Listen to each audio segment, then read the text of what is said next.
Hey guys, welcome back. BDCKR here. We're back with Season 6, Episode 53 of our weekly P&Q&C&A&T videos, of which the important letters are Q and A, which you should already know what that means, and the P, which means that if you are watching this in video format and you would prefer to listen to this in podcast format, you can check out the links in the description of this video. So getting right into the questions. The first one comes from Harley Quinn, and they say, I wonder why they didn't do any Harley Quinn challenges or anything this week, considering the movie. They pretty much had a whole Joker month. And this is, talk about the new Birds of Prey that's come out. And the fantabulous emancipation of that whole subtitle of Harley Quinn. She's sort of the star of the movie, I guess, in terms of how they're promoting it. I haven't seen it, so I don't know. Yeah, I haven't seen it. I also haven't looked for any reviews of it yet. I just know that when people were talking about Suicide Squad, right, they were saying Harley Quinn was one of the few redeeming features of it, if people thought that there were any redeeming features of it, where people said that, it was an interesting performance, right? And I thought the one redeeming feature was that one, 30-second clip where the Enchantress... Is the Enchantress? That's 3-second clip. Is it 3 seconds? It's not very long with the special with the hand, yeah. That was stunning. Very subtle. I mean, I think the CGI of the movie was largely actually pretty good. It was just not in service of something larger. And that moment was, the right amount of not bombastic, right? It was just a better tone to be struck with pretty good CGI. Because I don't think it ever looked particularly cheesy. So I think maybe it's where we are in superhero cinema, right? I mean, when I was growing up, we would have just been happy. We wouldn't have cared about the story. We would have just been happy if it had looked like we imagined it in real life based on how we read the comic books. And we've gotten to the point now where we sort of take all that stuff for granted. We expect it to look that good as the default. And then if we've become so jaded the idea that our comic book stuff can come to life that we need it to be more than that. Well, I think even back then, if you have a movie that looks that great, I think a lot of people would come away from it thinking it was, really cool because of the visuals.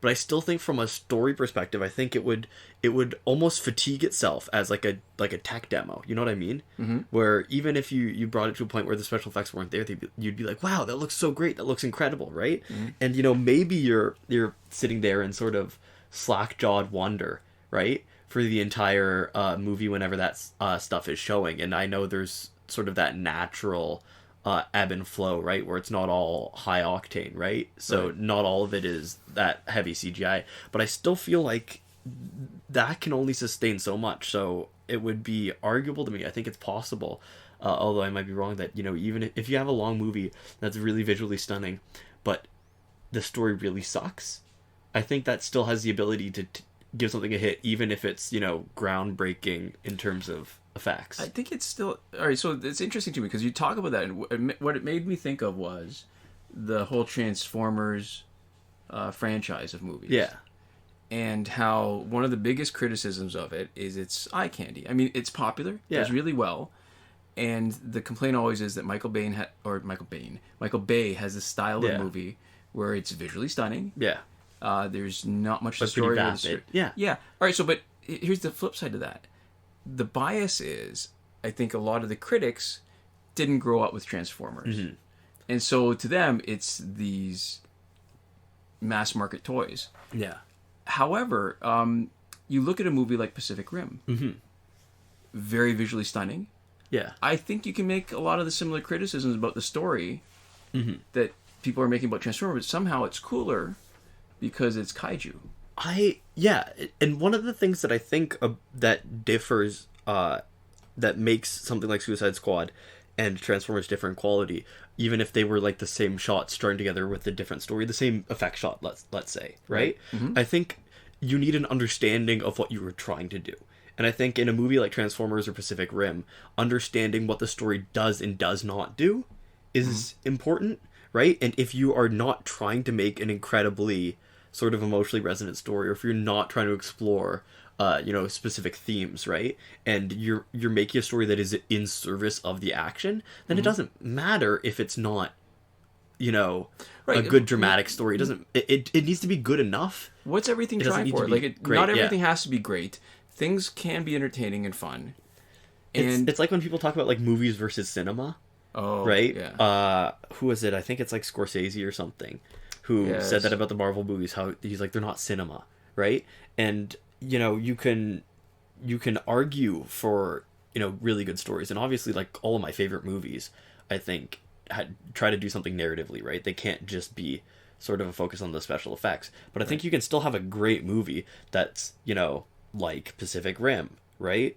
That is just effects and action heavy if it has a good sense of what it's doing and it does a good job, right? But see, this is It's why effective. it's funny to me that, again, Transformers gets all this hate. Yeah. Pacific Rim gets all this love. And the biggest difference is really what they're celebrating. So Pacific Rim is really celebrating Godzilla. Yeah. And Transformers is celebrating Transformers.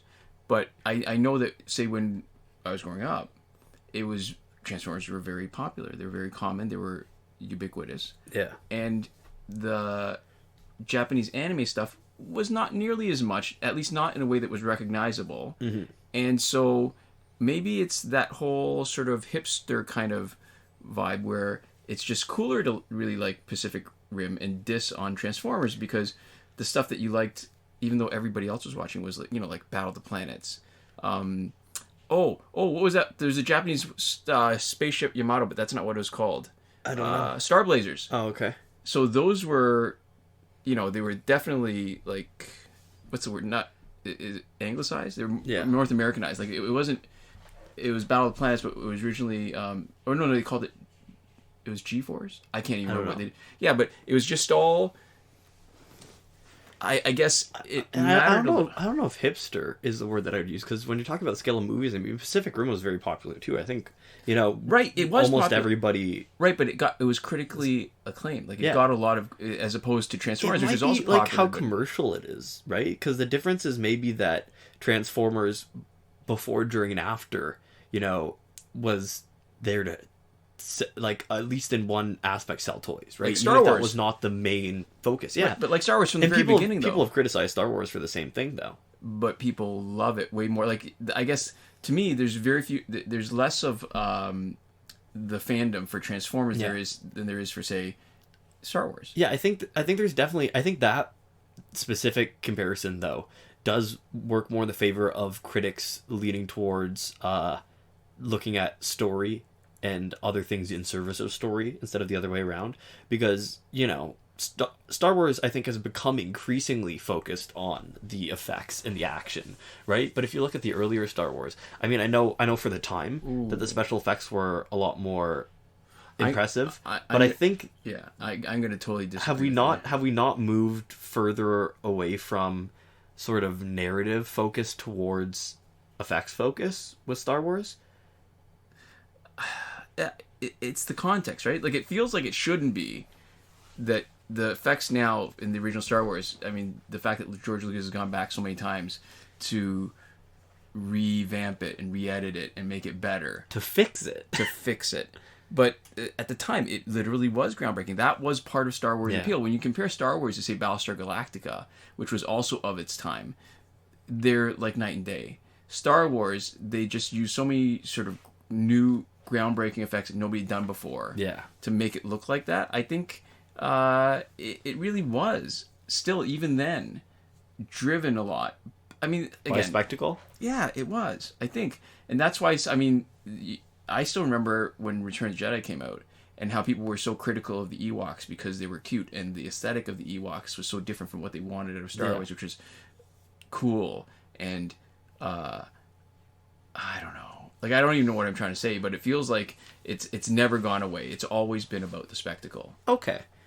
And that's why I think Empire Strikes Back was so interesting. And it's, for some people, they hated it, and some people really loved it because it tried to do so many different things. And it wasn't just that really the first one, the hero goes on a journey kind of story. Anyway, sorry, I don't even know what we're trying to do with this, but where did we start from? We started talking about Birds of Prey and Suicide Squad, yeah. Because I think, I guess for me to sum up what I've been trying to, get at here is that I think what matters is a success of intent, when that intent is obvious, right? Right. And, some stuff fails on intent very obviously. So if you're trying to tell a story and you fail on that grounds, right? Even if the other stuff is good, I think it doesn't matter as much. Right. Right. And I think Suicide Squad is a very obvious failure of intent. Right, where you can see what they're trying to do, and it's not happening. Right. Well, it hurts it a lot more when it tries to be grimdark serious, right? Yeah. And then it puts you in the mood to expect something a little bit more meaningful. There's just a lot of stuff that's baffling. Will Smith is not believable as an assassin. He's perfectly enjoyable and he's fun to watch on screen, but he's just a happy-go-lucky dude. Yeah. You know, and he doesn't sell it very well. You know, I have no issue watching him, right? Because he's Will Smith. He's an entertaining dude. He's a fun presence, right? Have you seen Muhammad Ali? Or not? It was Ali. I think it was a movie about Muhammad Ali. Like he played Muhammad Ali. Yeah. I think he's got. And he's got better he did range. it more justice. Yeah, he's got range. I think that might be. It still might be a failure of the movie because I think as an actor, he's definitely. Can sell I'm not criticizing Will Smith. What was the movie where he played a salesman? Pursuit of Happiness. Pursuit of Happiness. I watched that. Right, that was a good dramatic role for him. Right. I know he has range. I'm just saying that in his position in the movie, he just seems like Will Smith. Pretending like he doesn't have that much money, you know, pretending that he's not a rich celebrity, right? So it doesn't seem like him pretending to be a killer. This is why it's so crazy to me, because there's literally, they are taking these characters from a huge tapestry of stories. Yeah. They could grab so many different really good stories, and they know they're good. Yeah. Even before they started, and they're a visual medium. And, I mean, it's not like they haven't done it before when they did it with Watchmen. I think maybe part of the problem with Watchmen wasn't even so much that they tried to that they used the story. That was a Zack Snyder movie, right? It was, and it was, but the story I think was a lot of its time, like in the late '80s, and a lot of the things that we were scared about and worried about. Yeah, but I mean, Alan Moore would probably disagree, but there have been some reasonably successful movies made from his stories. Yeah. And they fail in different ways. I didn't even mind V for Vendetta so much. I think it did some things really well. But, like, you've got so many stories that you could be... I don't know what that sound effect was. I've never heard that before. We heard that, too. There's something in this room that's... At least it's not a carbon dioxide or monoxide monitor running low on battery. Because it sounds like it's trying to notify us of something. That sounded like, I don't know, like a boot up noise, right? The chime was it was like a rising tone. Yeah. But whatever's trying to tell us something, I don't know. Okay. All right. That was a little derailing. You're talking about V for Vendetta did some good things. Yeah, no. So, I mean, you've got so many, if you really want to make an interesting story, you've got so many things that you can pick from and work with that you don't have to just, you know, try to make up something from whole cloth. That you when you've got you've got just so much material to work with. Anyway, sorry, I think we've beaten that question dead. I mean, I guess the short answer is I think DC missed the boat, but I think the bottom line is really that the amount of time that they're giving to Injustice is probably not very much, and this is probably the first time they've missed out on an opportunity to cross-promote a movie with their Injustice Gods Among Us game. It looks like the review on Rotten Tomatoes is 80%, and the review on Metacritic is 60%, so I don't know what that means.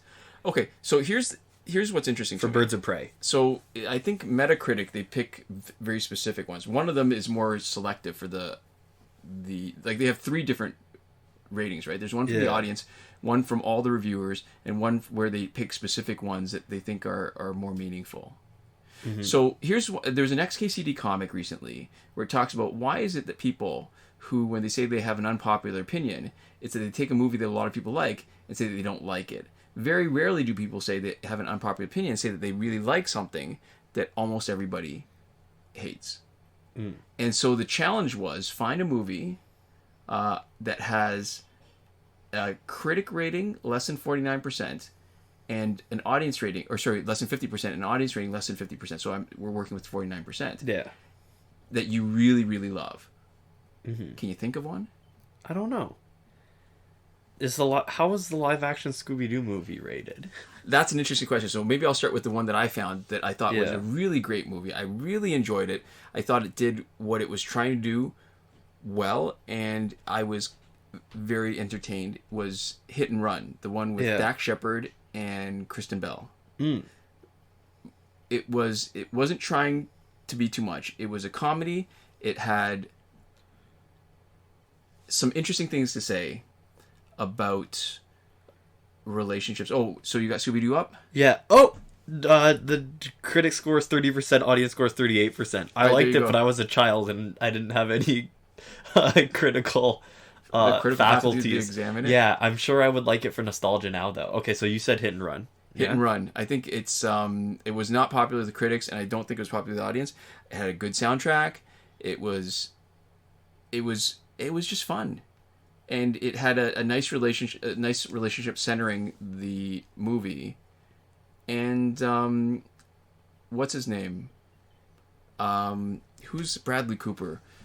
Was funny in that. I don't remember. As a minor character. Okay, see, this is a movie that I remember looking up after enjoying it and then being surprised by its low rating, but unfortunately, it has too good of a critics rating. Uh-oh, I've clicked on an ad for a L'Oreal product. Critics rating or Hector in the Search for audience? Happiness has a 37% on the tomato meter for critics. Oh, I like a 61% on audience, but yeah.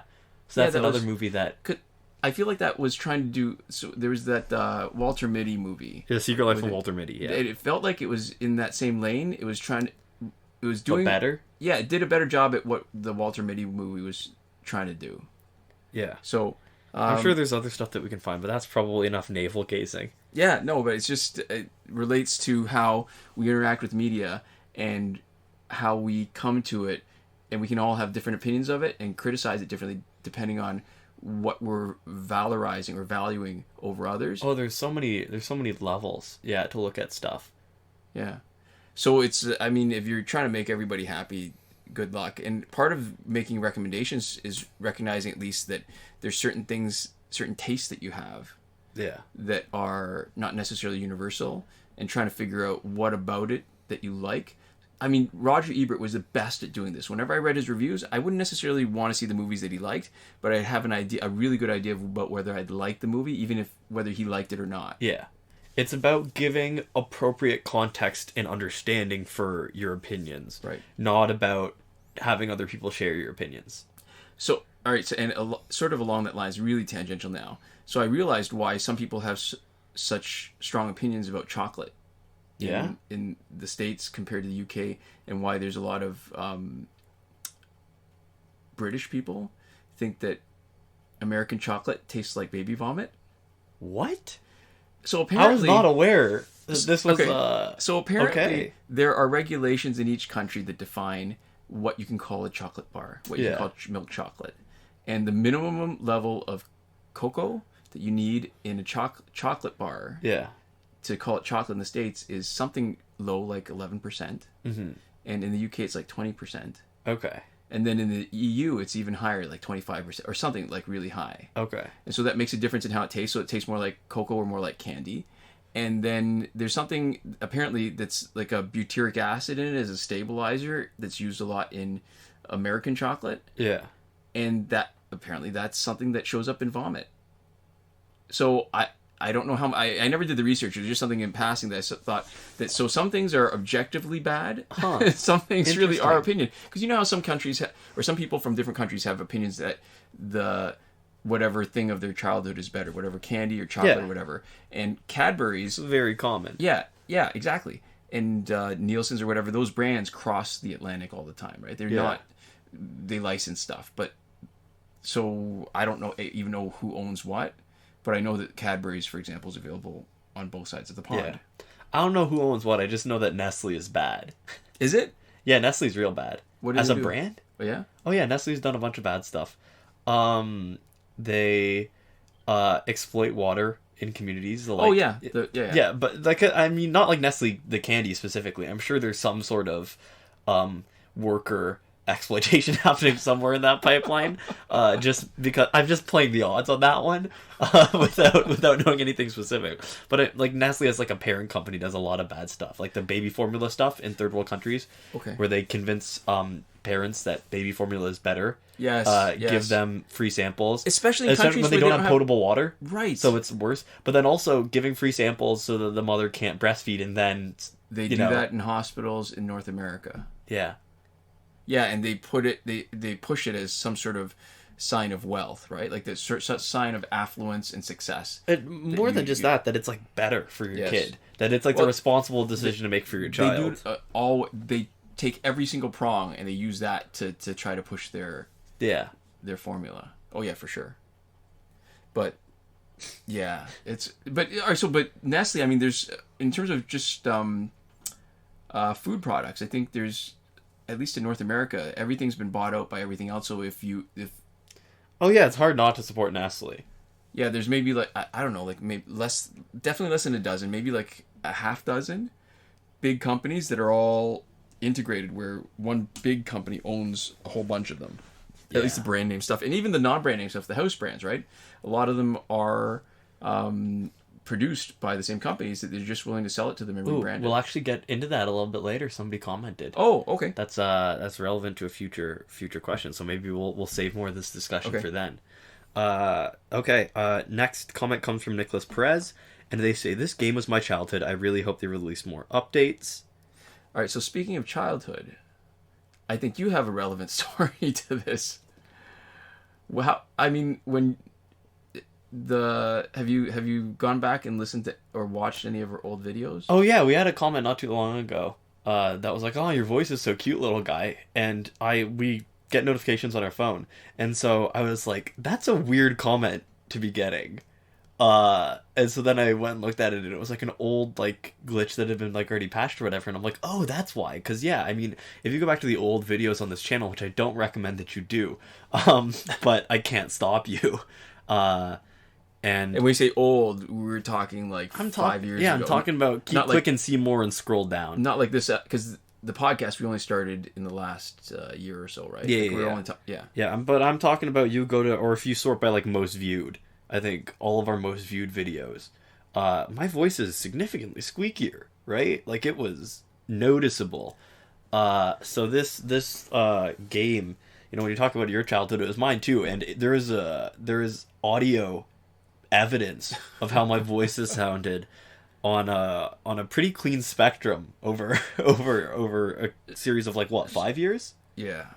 Let me ask you. I really want to ask you this. So when we first started doing this, I know that you weren't as enthusiastic, I think, as you were a little bit later. Like the starting point was, what was going through your mind when we first started doing this? I mean, I think when you say as enthusiastic, I think it was still fun for me. I don't know. I guess I've always had very realistic expectations, let's say.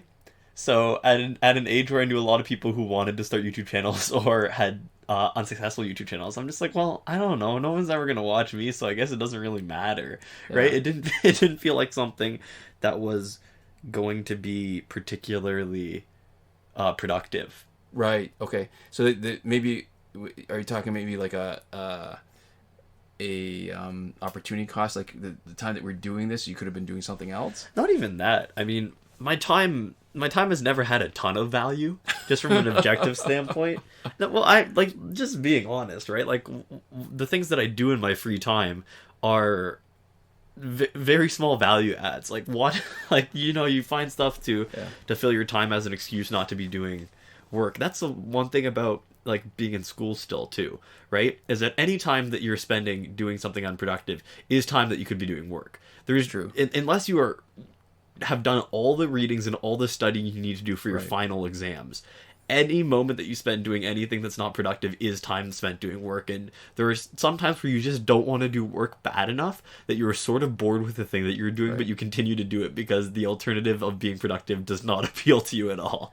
But the painful thing is that, I mean, I think you've really hit it. I don't know, until you'd said that I'd realized that a big part of getting out of school and being grown up and having grown up responsibilities is that when you are done, your time for most people is sort of your own, because you no longer have this temptation of doing more work that results in diminishing returns, where the value of your time, if you keep on pushing into studying or schoolwork or whatever, it's not going to pay off the same way. Or a project. Right. Unlike work, where you put in time, you do your work, you get paid for the time that you work, and then once you're done work, you stop, and your free time is your own, and you can spend it without guilt. Yeah, and there's very few jobs that are exceptions to that. Like when you're in a more sort of leadership position in a very like fast-paced, Right. high-stress job, you can often have like take your work home with you, work on a project or a presentation or something, and work on that forever. There are some,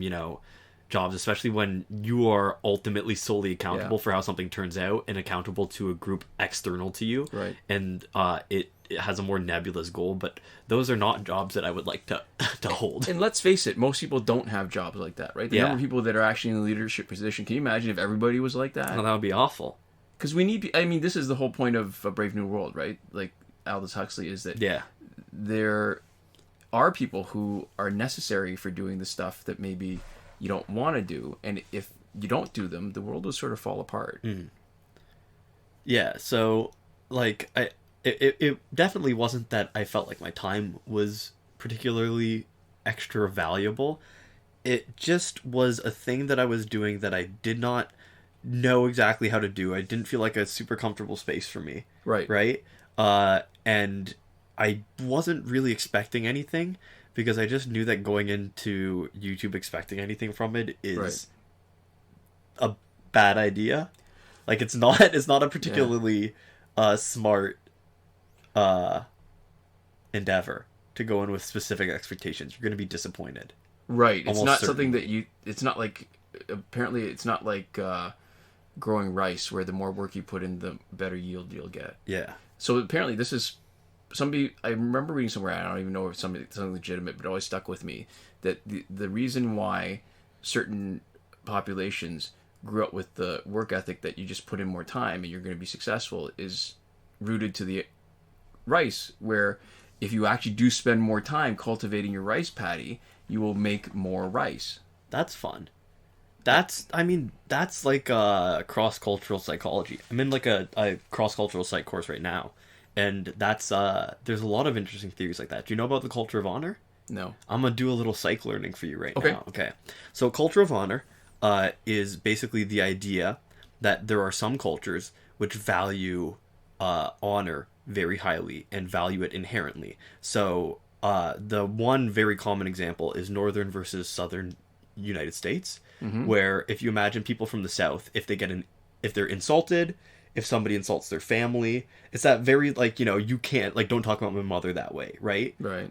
Where they're liable to respond with violence. And you can also think about that in terms of, like, organized crime. Like, the mafia, for example, is an example of a culture of honor where you can easily imagine somebody being insulted and being like, well, I'm, okay, now I have to, like, kill you or something like that, right? So honor is an excuse for violence? Not honor is an excuse for violence. It's just that honor is defended and insults are considered much more heavily. And so that's what a culture of honor is. So is there a culture of honor ever where they don't use it as justification for violence? You know what I mean? Like it strikes me that when you have something that's... The terms matter, so it's almost always... It needs to be responded to with aggression, but not necessarily violence. Okay. Right? Because, like, violence is physical, but it could also be, like sort of like a pissing contest, right? Where somebody says something and you have to, make them back down from their stance, right? But how do you make them back down? By, like, it can be... With violence? It can be, threat of violence or just, asserting power, right? It can be separate from violence. But the reason why it is... You have sort of found the root of it, which is the current working hypothesis for it is that the culture of honor is based off of whether or not an area was primarily farmed or primarily like ranched. If their primary food source was in livestock or farming and plants. And the reason why is because if you think about when livestock is your primary source of food or livelihood, somebody can just break in and steal all your pigs. Right. Your livelihood is mobile. Right? So the only thing that you can do to make sure other people don't take your stuff is to give yourself a reputation that if they try, it's going to be worse for them. Right. Than that the cost of it is not worth it. Is not worthwhile. But isn't there honor then in farming too, where people, because you're sort of stuck where you are a bit of a fixed target, and in some ways you can be more vulnerable than if you're moving around.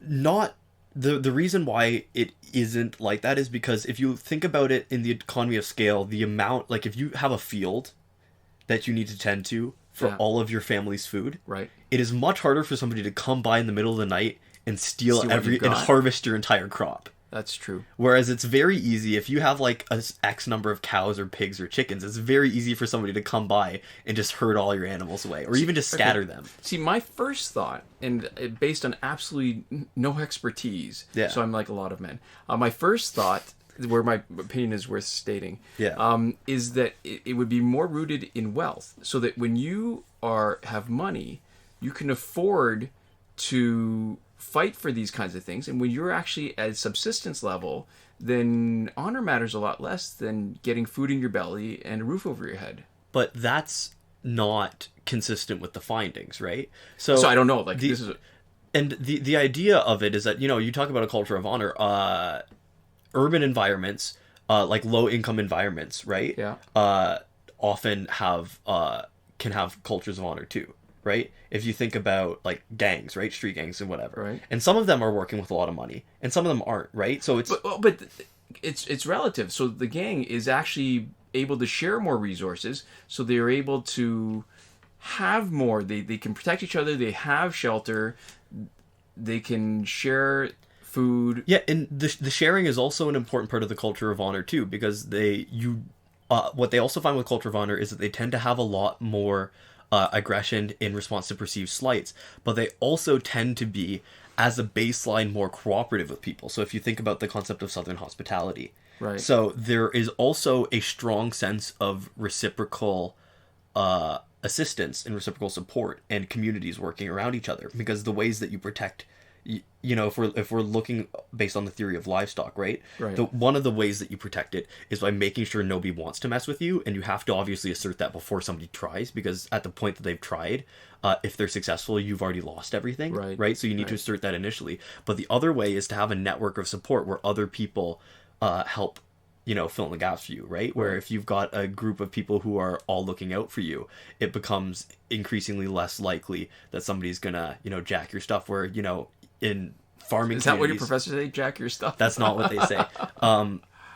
Whereas, you know, in farming communities, again, it's not to say that there aren't advantages, it's just that the advantages are less. Right. And so they looked at stuff in, you know, America, and they looked at a lot of the other theories in controlling for variables. So some people thought it was, you know, potentially based off of heat, right? Because increased heat tends to also increase aggression, right? Okay. They looked at general rates of aggression, like homicide for insult related or honor related versus general instrumental violence when people were, you know, attacking each other for other reasons. And they found that, you know, northern versus southern, when there was a place with a culture of honor, there was a lot more insult related violence, but there was no more related violence than anything else. And they found that the environmental correlate that, one of the ones, if not the most strong, it was one of the very strong ones, was humidity and soil quality, which where there was enough moisture, so I'm guessing, and soil quality for agriculture, right, there was less honor, insult related violence, right? So you could map it out, and there's a very strong correlation for basically how well an environment could support agriculture and how much insult based violence there was in a given area. Yeah. All right.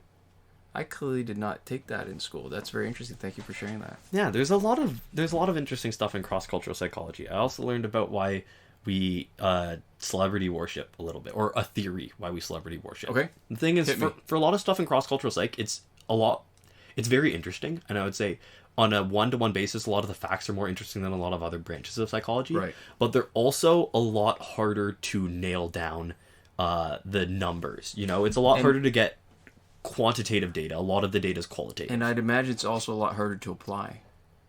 Because when you're talking about, like, what are you gonna do? How are you gonna change an honor-based society if your goal is to actually make a difference? Whether make one more or make one less, right? It's a lot more based off of observations. There's less direct applicability. It's hard to do experimental stuff and say, oh well, if we do this, then this is the result. Right. Yeah, but there is still some stuff for behavior. But anyways, it's like the economics of science. So celebrity, why we like to know a lot of information about celebrities. Right. So humans as a general rule, are really good at imitating others. And so the sort of best demonstration for this is looking at the dichotomy between humans and monkeys. So humans will do exact imitations of others. So when other people do something, we will follow the exact steps they do. So if we put a puzzle box in front of glitches. Yeah, so if we put a puzzle box in front of children and monkeys, and it's a 3-step puzzle box, and we have a model do 6 different things, and only 3 of them are useful, and we tell the kids and the monkeys to open it up.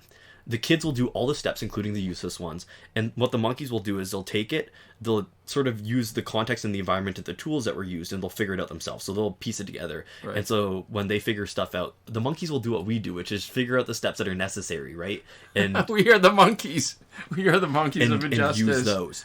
And so... All right, that's too good. When you model somebody doing a behavior suboptimally with a tool, monkeys will be better at using that tool than human children that you show it to.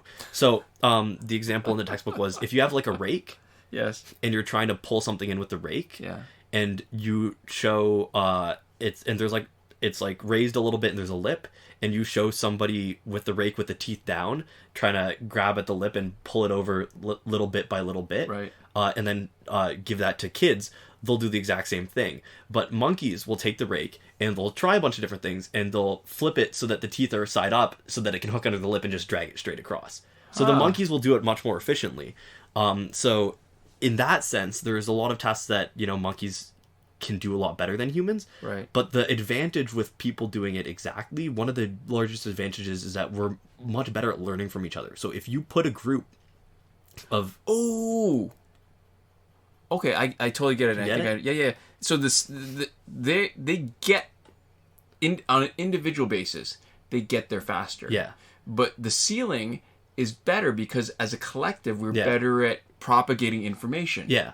Okay. So as soon as one person figures out how to do something, everybody else is much better at copying those steps exactly, and it spreads. So it makes it easier to build on each successive discovery. It's super super useful for teaching. So they use the example, if you put 10 monkeys and 10 kids in a room together and give each of them like a puzzle box, the kids are way more likely to solve it, and even if they don't solve it, way more likely to consistently get to a much higher stage, because each monkey is doing their own thing. Right. And when somebody accomplishes one step, maybe they know, okay, well, I need to start messing around with this part of it. Right? But exactly what they need to do, they have to figure it out again for themselves. Whereas, whatever the smartest or the quickest kid to get to a given step in a puzzle box, everybody else will do that, and then they're all working from that new place. And then as long as any one of those 10 kids does it, right, they're a lot more likely to learn from each other accurately. So, I found it, it just came to me, the way to sort of visually represent this is that the monkey's progress is all overlapping. Yeah. And the kids' progress is they're extending. Yeah. Further. They're building on each other. Okay. Yeah, so that's already interesting by itself. Right. But one of the things that means is that humans are trained and accustomed to trying to copy everything that somebody does exactly, regardless of whether or not it's useful to their success. Right. So what we also do is we have a preference for status. So if somebody's high status, we are more likely to want to copy their actions than somebody else's. So this ties into celebrityhood. So if we see somebody who is well liked by their peers who is doing something successfully versus somebody who is, there's cues that they're not as well socially liked, who's doing the exact same task in the exact same way, we are more likely to try to imitate the person who has social status. So when we see a celebrity, they have very high status, right? And so because of the way that we imitate, we want to do everything that they do, even if it is entirely irrelevant to their success. That is one of the ways that our brains are wired. So when we see a model of success, we want to know everything about them, even if it's not relevant to their success, because the way the human brain is set up is that it, on some level, even if, we want to know whatever information we can, so for the purposes of essentially copying it. Right. And so that's again, it's a theory, right? And it's very hard to substantiate that, right? Because we But it's can't also actually hard to dispute it too, because it fits the narrative, right? It fits what we see. Well, yeah, it's hard to dispute it unless we see contradicting evidence, but there's no way to manipulate that, right? We can't do an experimental manipulation of how our brains work, and we also can't say, you know, the exact source of this is here, and then, you know, we can't like de-evolve the brain, right? Right. And see how a different species behaves. But that's a theory that I thought was really interesting, is that we're trying to essentially, when we see somebody high status, we're saying, okay, well, we need to do what they're doing, and that includes learning stuff about them. Right. So that we can copy stuff exactly, and even if it's useless, right? Right. Because it's seen as a positive to us to be able to mimic more closely models of success. Right. So there we go. That's something that is interesting. I hope is interesting. Yeah. Yeah. Thanks. There we go. That's our psychology corner, I guess. So, man, we were still on the birds of prey thing.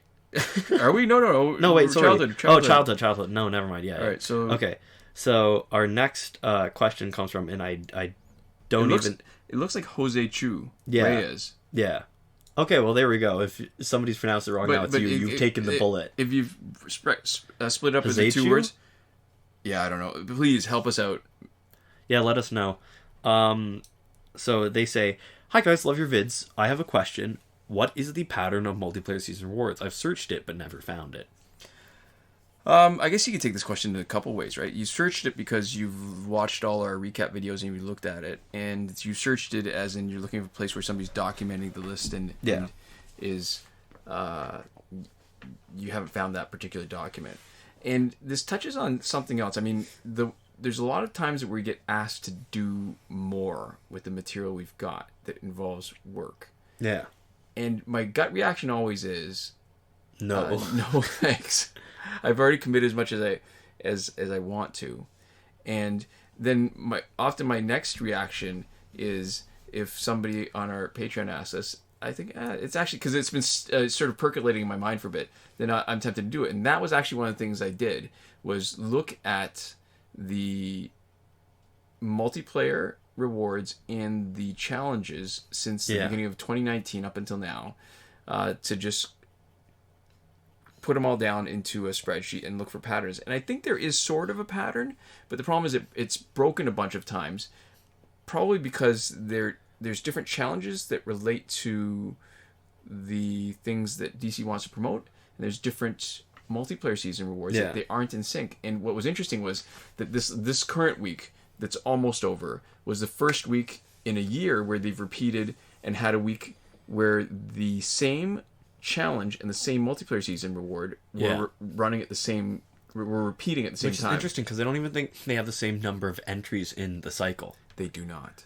So they, by nature, would be out of phase and then remain out of phase for a very, very, very long time, like years and years and years. Yeah. Probably decades. But the way that they've been interrupting, right? They've interrupted and, shift positions in just sort of the right ways for them to line up again. Right. Which is, a fun coincidence. And the other thing I want to touch on is how having a Patreon has sort of changed my attitude towards the things that I want to do in a kind of unexpected way.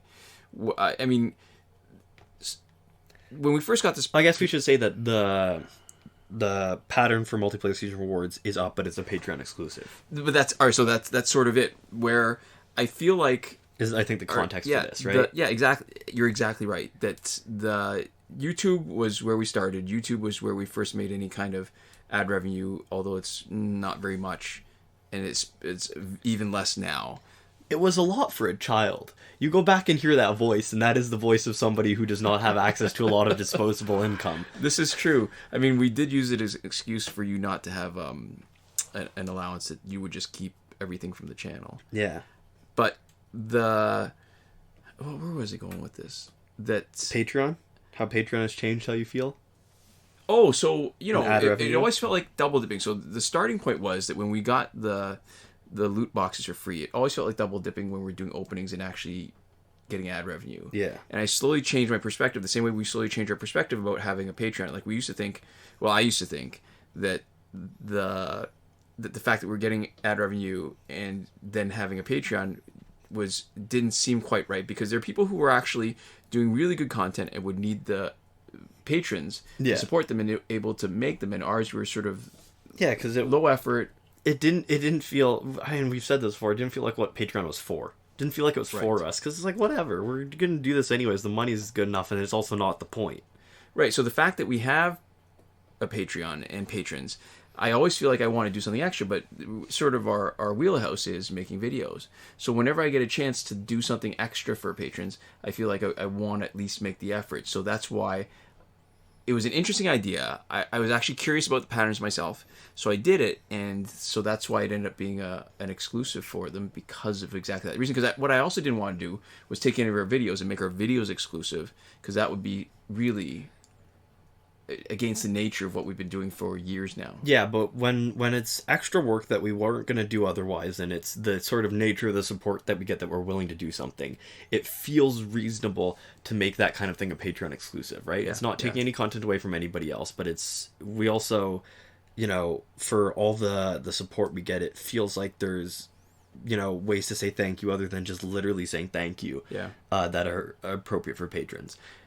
So, and we're actually out of time. I just do want to point out, though, that the current pattern cannot hold unless they never bring Tantu Totem again, because the current pattern does not include Tantu Totem in it. And they've been keeping the multiplayer season rewards pretty consistent for the last, I'm thinking like a few months now. We're looking at 1, 2, 3, 4, 5, 6, 7, 8, 9, 10, 11, 12, 13, 14, 15, 16, 17, 18 in a row that have been the same. And if the pattern holds, the next will be Blackest Night Superman, and then Cloak of Destiny again. And we will not hit Tantu Totem unless they break from the previous pattern. Yeah, so we are pretty much out of time. I do want to read one last comment, and we can maybe touch on it in a future thing, but I want to read the comment from Apocalypse, just because it's, interesting, and I did say we would mention it later. And, he wrote out some fun stuff for us, and I think it would be worth talking about just for a second. So we might come back to this next week, maybe. But Apocalypse says, I'm taking business classes, and 2 of my professors gave some fun facts, not exactly on topic to Dollar Tree, so this was the end of our last episode, so I guess it's only fitting. Right. So, fun facts. 1, the NFL make hundreds of thousands of shirts for both teams of the Super Bowl and ships the losing team's shirt to third world countries to not be seen or retrieved. And number 2, the generic brand sodas sold in stores are the surplus production of the name brand sodas. And then I enjoy the Q&A and the comments on current events. So I think, if we're talking about some more economic stuff, we'll come back to this in maybe a future maybe this will be a teaser for next week. Maybe, but I just wanted to read those out because those are fun, and I like the comment. Yeah. And I did mention that we'd talk about it more later because you said something related to the generic brand earlier. Very good. So there we go. Thanks, Apocalypse. Yeah. Just to finish up, we've got some thank yous. So a quick shout out this week for Eliza. I can't pronounce your last name, Kaitin. I almost certainly have pronounced it a different yet entirely wrong way every time, and I've given up on the Yiddish Kaitin, because I feel like it is. I know it's not. I'm just trying to pronounce it correctly, but it almost feels racist to me in a way that I can't quite put my finger on. This shout out has been brought to you by a third of not one but 2 pastries from Danish Pastry House. One was called an elephant's foot or something like that, and the other one was a mystery pastry with a unpronounceable name by me also. Pronunciation never been my strong suit, never will be. At some point I want to get in on this real life patron action. This sounds too tempting. Anyways, you gotta do that with your friends. This is true. That's on you. I'm out here on my grind. I'm selling. You're doing the hustle, baby. Yeah, exactly. Right. But also a huge thank you to our Patreon patrons. That is Consul Peasant and Edwoon, who are supporting us at the highest last word tier. Mohammed Albshaiti at the Your Message Here tier. Shawn, Farrell, Daniel Simonson, Aaron Maule, and Michael DeVries, who support us on the credited level. And Chris Wolf and Scarlett NB at the gratitude level. So thank you all so much for your support, and thanks so much for watching. We'll see you next time. Komoda!